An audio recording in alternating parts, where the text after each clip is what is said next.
नमस्कार, विद्या जोन पर आपका स्वागत है एक बार फिर से। साथियों, जैसा कि विदित है कि सीईटी की एग्ज़ाम की तैयारी आप लोगों के खूब धूम-धाम के साथ चल रही होगी और उसी तैयारी को थोड़ी और धार देने के लिए मैं आपके लिए लेकर आ गया हूँ राजस्थान भूगोल के अपडेटेड और नए भूगोल के शानदार वाले प्रश्न। हालांकि देखो, ज़्यादा भूगोल जिले नए बढ़ने से, संभाग नए बढ़ने से जितना हवा बना रखा ना उतना कुछ बदलता नहीं। ये तो आप भी समझते हैं अगर आप तैयारी कर रहे हैं तो। बस जहाँ पर जिलों की संख्या पूछी जाती है और जहाँ पर जिलों के बारे में पढ़ा जाता, बस वही चैप्टर बदला है, बाकी ज़्यादा कोई फर्क नहीं पड़ता है। तो देखिए, सिलेबस आपको पता होगा, ये सीईटी का सिलेबस है और इसमें राजस्थान भूगोल स्पेशल दिया हुआ है और इसका पहला टॉपिक है भूगर्भिक संरचना एवं भू आकृतिक प्रदेश।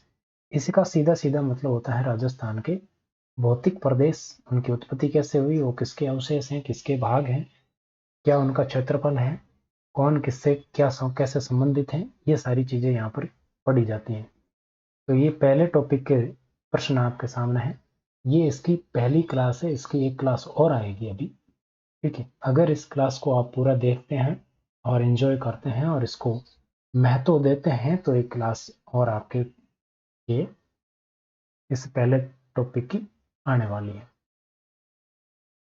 तो चलिए पहले प्रश्न की तरफ चलते हैं बिना किसी देरी के। आपको क्लास को कंप्लीट देखना और कुछ नहीं करना है। और जो प्रश्न आपको कोई डाउट हो, कोई दिक्कत हो, कुछ आपसे कुछ आप पूछना चाहते हो मेरे से, तो आप कमेंट कर सकते हैं बेझिझक, कोई दिक्कत नहीं है।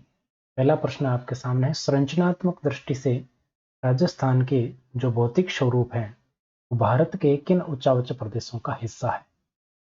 भारत के किन उच्चावच प्रदेशों का ये हिस्सा है, ये आपको बताना है।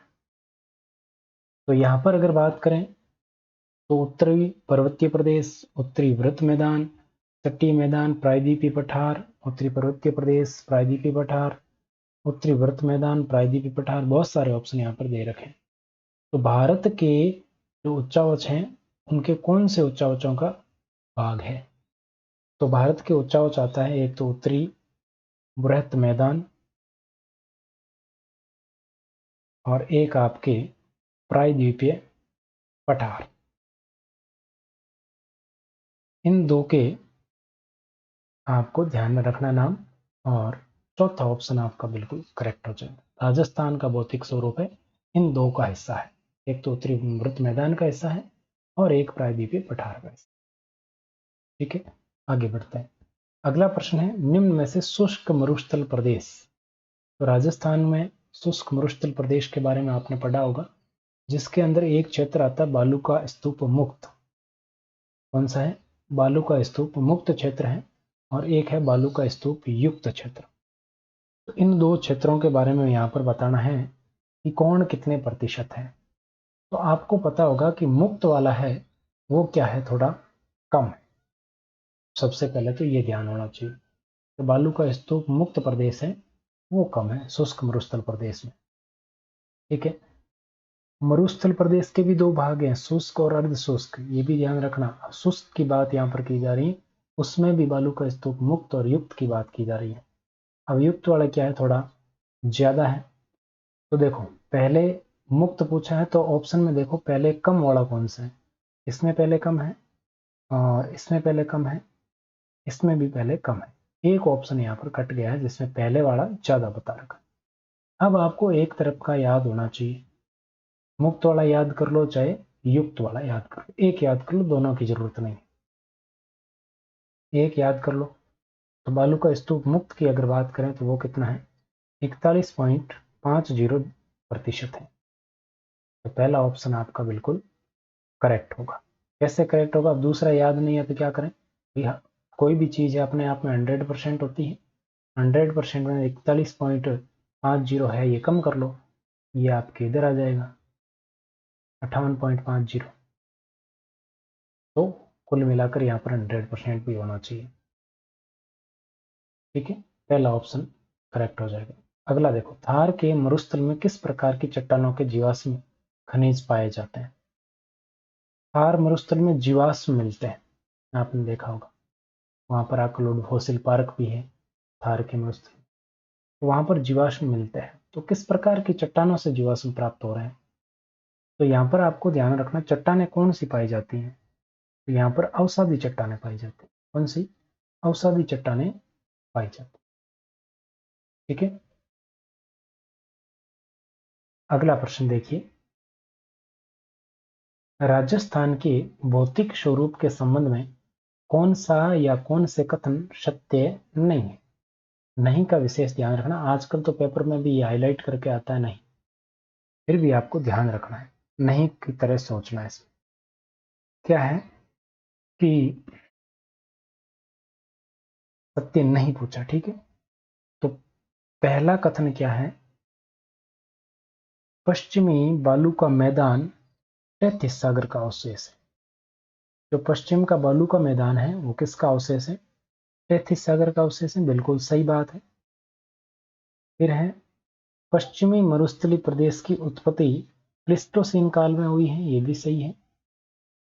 पूर्वी मैदानी प्रदेश भारतीय उच्चावच के उत्तरी विशाल मैदान का भाग है। पूर्वी मैदानी प्रदेश है वो उत्तर के विशाल मैदान का भाग है। ये भी सही है। तो अब कौन सा रॉन्ग होगा? चौथा ऑप्शन आपका आंसर हो जाएगा, ये गलत है। ठीक है, चौथा ऑप्शन आपका बिल्कुल करेक्ट आंसर होगा। आगे बढ़े, ये आपके राजस्थान सीईटी के लिए भारत भूगोल की एक क्लास हो चुकी है। अभी नहीं तो कभी नहीं, अभी भी समय है आपके पास, इसको आप जरूर देखिएगा। इस चैनल पर आपको, इसी चैनल पर ये क्लास मिल जाएगी। प्लेलिस्ट भी अलग से बना दी गई है सीईटी के लिए, वहाँ पर जाकर जरूर देखिएगा।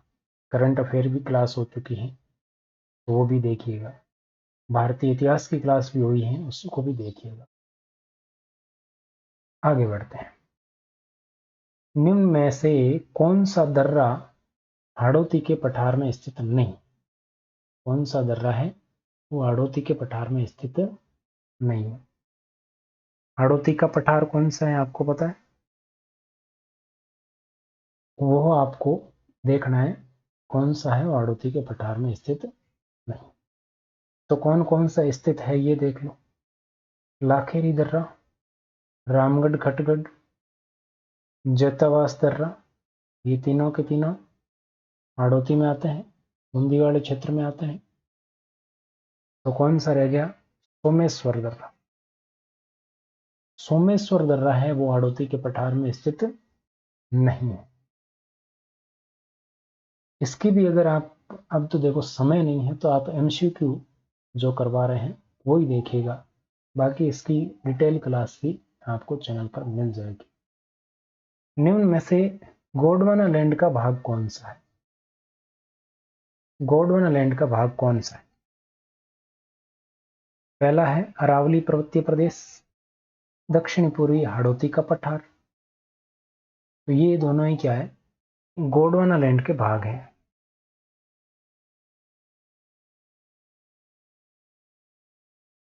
तो उपयुक्त तो दोनों आपका बिल्कुल करेक्ट हो जाएगा।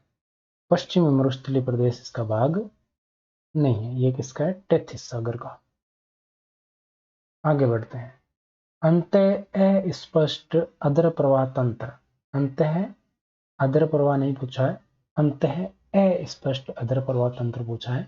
किस भौतिक प्रदेश में पाया जाता है? तो ये किस में पाया जाता है बताइए देखें। तो ये पाया जाता है आपके शेखावाटी में नहीं, पूर्वी मैदान नहीं, गोडवाड़ भी नहीं। कहाँ पाया जाता है? हाड़ौती के पठार में पाया जाता है। आगे बढ़ते हैं।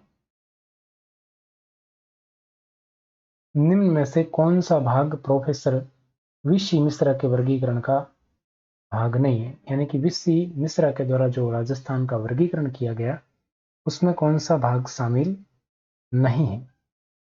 तो उसमें नहरी क्षेत्र है, चंबल बीहड़ भी है, दक्षिण पूर्वी कृषि प्रदेश भी है, लेकिन बांगड़ प्रदेश उसके अंदर नहीं है। बांगड़ प्रदेश शामिल नहीं है। निम्न में से असुमेलित युग्म की पहचान कीजिए। असुमेलित, कौन सा असुमेलित है? यहाँ पर दे रखा है तारा बालू का स्तूप, ये तारे के समान होता है, बिल्कुल सही है। सब्र काफिज बालू का स्तूप छोटी झाड़ियों के सहारे बनते हैं, बिल्कुल सही है। बरखान बालू का स्तूप वायु भंवर के कारण गतिशील होते हैं और अस्थिर चंद्राकार होते हैं, सही है। अनुप्रस्थ बालू का स्तूप, अनुप्रस्थ पवन की दिशा के समांतर नहीं होते हैं, लंबवत होते हैं। अनुप्रस्थ है वो क्या होता है, लंबवत होता है। तो चौथा ऑप्शन आपका बिल्कुल आंसर हो जाएगा।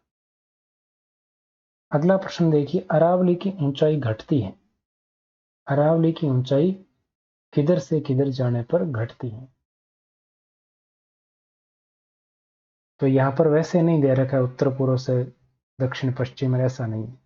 यहाँ पर सीधी सीधी एक एक दिशा दे रखी है, दक्षिण से उत्तर, उत्तर से दक्षिण, पूर्व से पश्चिम, पश्चिम से पूर्व। तो यहाँ पर देखो दक्षिण से उत्तर जाते हैं तो अरावली की ऊंचाई है धीरे धीरे धीरे धीरे कम होती रहती है। तो पहला ऑप्शन ही आपके बिल्कुल करेक्ट हो जाए। अगला प्रश्न, निम्न में सही सुमेलित है। कौन कौन सही सुमेलित है ऐसा आपको बताना है। खो, खो चोटी का नाम है अरावली की और इसकी ऊंचाई कितनी है, 920 किलोमीटर है। बाबाई की कितनी है, 780 किलोमीटर है। अचलगढ़ की 1380 किलोमीटर है। एक और आती है शेर, शेर की 1597 मीटर है, ये भी आपको ध्यान में रखना। और बाकी गुरु शिखर की आप जानते ही होंगे। तो उपयुक्त तो सभी आपको बिल्कुल करेक्ट हो जाएगा। आप गुरु शिखर की ऊंचाई कमेंट करके बताइएगा जरा कितनी होती है, गुरु शिखर की ऊंचाई कितनी, ये आपसे पूछा बस। अरावली की दूसरी सबसे ऊंची चोटी कौन सी? सबसे ऊंची नहीं पूछी, दूसरी पूछी। तो दूसरी सबसे ऊंची चोटी गुरु शिखर सबसे पहली, दूसरी शेर, तीसरी दिलवाड़ा। तो शेर बिल्कुल करेक्ट हो जाएगा।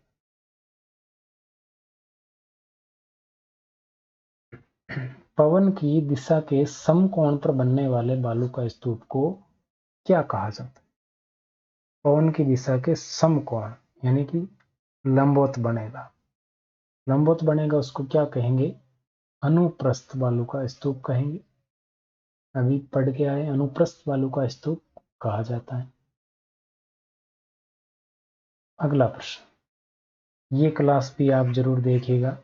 राजस्थान सीईटी 2024 के लिए भारतीय राष्ट्रीय आंदोलन और भारतीय इतिहास की महत्वपूर्ण घटनाएं, कौन कब क्या कैसे हुआ, सब कुछ इस क्लास में आपको देखने को मिलेगा। अगला प्रश्न, निम्न में से 56 का मैदान कहाँ स्थित है? 56 का मैदान बताइए, देखें 56 का मैदान कहाँ है?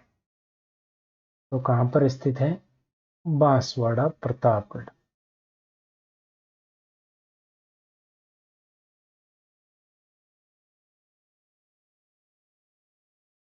अगला प्रश्न, कुंभलगढ़ और गोगुंदा, कुंभलगढ़ और गोगुंदा के मध्य स्थित है कौन सा पठार स्थित है?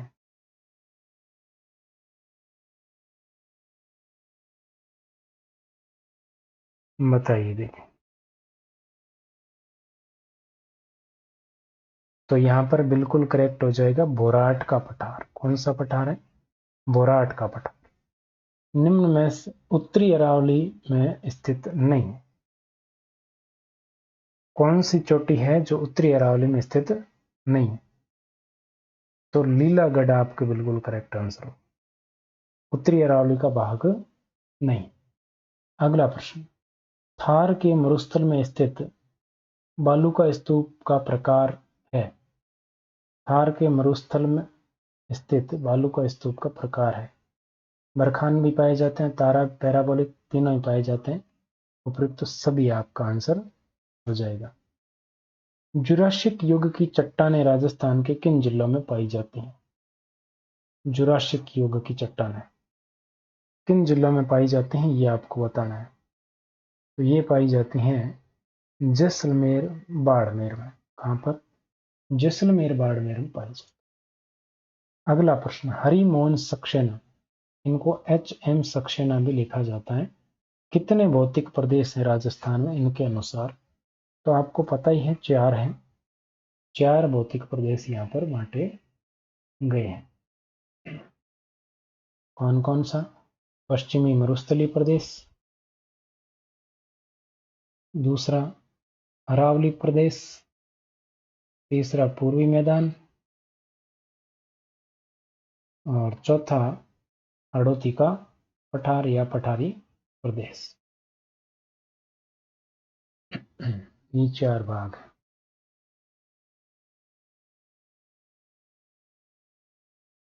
अगला, करंट अफेयर की क्लास भी हुई है, देखिएगा। जुलाई का करंट अफेयर करवा दिया गया है। राजस्थान करंट अफेयर, राष्ट्रीय अंतर्राष्ट्रीय सारा कुछ कवर किया है।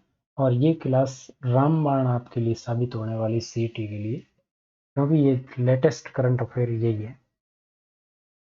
ठीक है, देखो ये मनु भाकर इसमें शामिल है, हमारे राज्यपाल, नए राज्यपाल है वो, इनके बारे में इसमें प्रश्न है। और ये पैरा ओलंपिक का जो शुभंकर है उसके बारे में इसमें प्रश्न है। तो ये सब आपको ध्यान होना चाहिए। आगे बढ़ते हैं। क्षेत्रफल की दृष्टि से राजस्थान का सबसे बड़ा भौतिक प्रदेश है? कौन सा भौतिक प्रदेश क्षेत्रफल की दृष्टि से सबसे बड़ा है? तो इसमें पूछने वाली कोई बात ही नहीं है, सभी को पता है, पश्चिमी मरुस्थल। तो बताइए आप कि पश्चिमी मरुस्थल है और राजस्थान के कुल क्षेत्रफल का कितना प्रतिशत है? अगर आपको पता है तो इन तीनों का बता दीजिए जो ऑप्शन में है, तीनों का प्रतिशत बता दीजिए। राजस्थान में थार मरुस्थल को 2 भागों में विभाजित करने वाली समवर्षा रेखा।